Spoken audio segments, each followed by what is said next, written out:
There are many whites who are trying to solve the problem, but you never see them going under the label of liberals. That white person that you see calling himself a liberal is the most dangerous thing in the entire Western Hemisphere. He's the most deceitful. He's like a fox, and a fox is always more dangerous in the forest than the wolf. You can see the wolf coming. You know what he's up to, but the fox will fool you. He comes at you with his mouth shaped in such a way that even though you see his teeth, you think he's smiling, and you take him for a friend. There are many whites who act friendly toward Negroes. A fox acts friendly toward the lamb. And usually the fox is the one who ends up with the lamb chop on his plate. The wolf doesn't act friendly, and therefore the wolf has more difficulty in getting the lamb chop in his plate.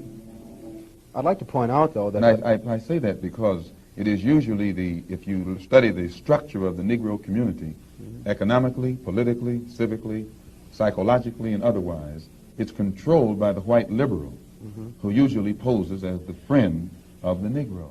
On the other hand, I think one could point to a large number of whites who have struggled for civil rights, for equality, and have got little or nothing out of it, other than quite a few bruises. Give me an example. Well, the large number of white students who have gone into the South, for example, working for SNCC and other organizations. Not working for SNCC or other organizations, but working for the white political machines who benefit by the voting efforts of Negroes. Okay. Today, you could point to a large number of Negro leaders who have consistently betrayed Negroes in a whole host of areas. They aren't really Negro leaders. These are puppets that have been put in front of the Negro community by white liberals. These are parrots that have been put in front of the Negro community by white liberals. You can't name me a Negro leader who has been betrayed Negroes, who has not been endorsed, sanctioned, subsidized, and supported by the white liberals.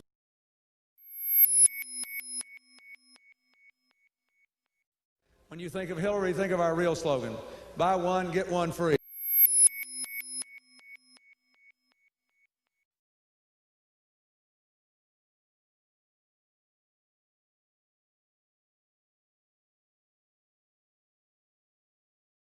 Once I disclosed that I was Republican and the paper picked it up is when I started receiving hate mail from Democrats and people that told me that I was a sellout and that it was the tradition of black people to be Democrat. Up until that time, I didn't really think much of it.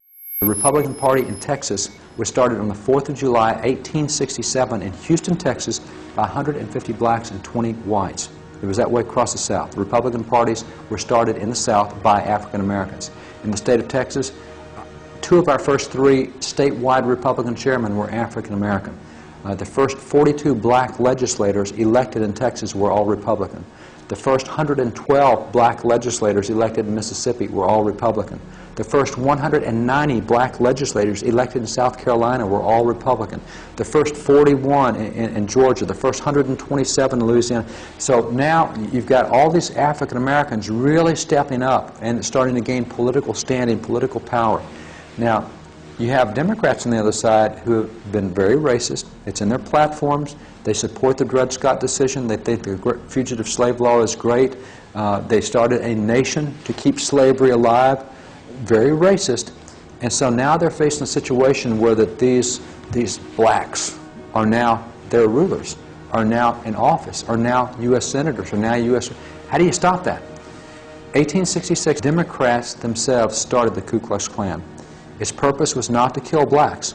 Its purpose was to take control and return Democrats to power. Their stated purpose in the KKK was to stop Republicans and restore Democratic control. Now, if you're looking for a Republican that you want to take care of, you can wipe out any black you want because they're 100% Republicans at that point in time. You can't wipe out any white. I mean, some whites might be Democrats. You've got to be a little more judicious when you're wiping out whites. So what happens is the Ku Klux Klan starts attacking not blacks, Republican conventions. For example, in New Orleans, in the Republican convention in Louisiana, the Klan joined with the New Orleans police, joined with the New Orleans mayor, Democrats. They attacked physically at the convention in New Orleans, Republican convention. They killed 40 blacks, killed 20 whites, they wounded 150 others. 1868, they put out a push card in South Carolina and it listed what they call the radical members of the South Carolina legislature. A pushcard's about the size of a baseball card. It was put up by the Klan. Klan put it out. It had the pictures of 63 legislators that needed to be wiped out in South Carolina. 50 of those legislators were black, 13 were white. Now, they were all 63 Republican. On the back of the card, it gave you the name of each legislator so you'd know who you're trying to kill. Congress starts these hearings in this group called the Klan. And they have hearings, and so they bring in Democrat leaders that under oath from these Democrat states said, yes, the Klan belongs to our party. It's actually in Congress. 1872, the hearings, it's a 13-volume set of hearings in Congress. Unequivocally, Democrats say the Klan is ours and belongs to us. It's there to restore Democrat control in the southern states. Those guys who lived through it made it very clear.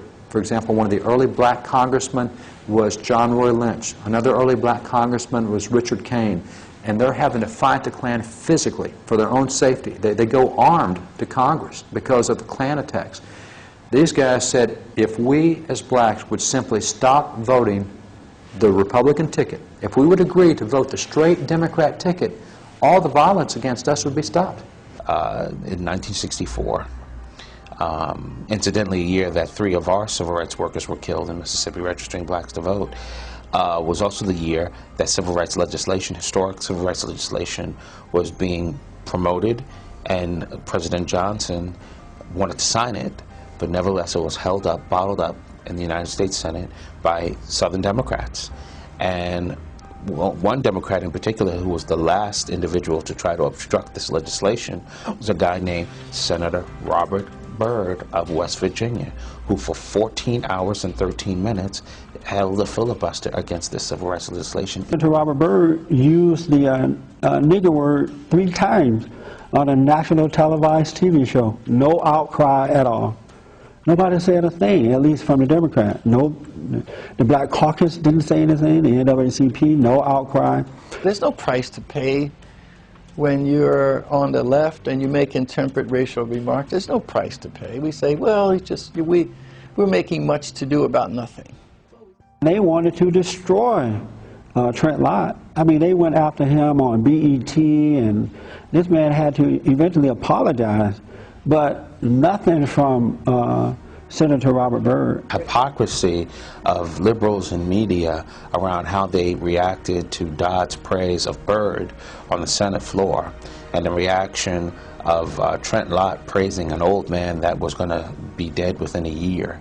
Contrast that with the absolute silence of the liberal media around Bob Byrd being praised. I mean, a Klansman, a Klan leader, not just a member of the Klan, not just influenced by the Klan, but a operational leader of the Klan. One of the things that has mystified me most over the last few years is to look at the civil rights establishment and have them regard the news of Colin Powell becoming America's first black Secretary of State, Condi Rice becoming America's second black National Security Advisor, and not hear some of them say, look, we have differences in opinion over their policies, we don't necessarily approve of everything they believe in, but this is a great step forward for Americans and black Americans in particular. What you hear instead is that, well, they're tokens and maybe they're wannabe whites, and you have these awful cartoons, political cartoons that were done after Condi Rice was named Secretary of State, where she was sitting on a porch barefoot, looking like some kind of a welfare queen or something like that, speaking in jive.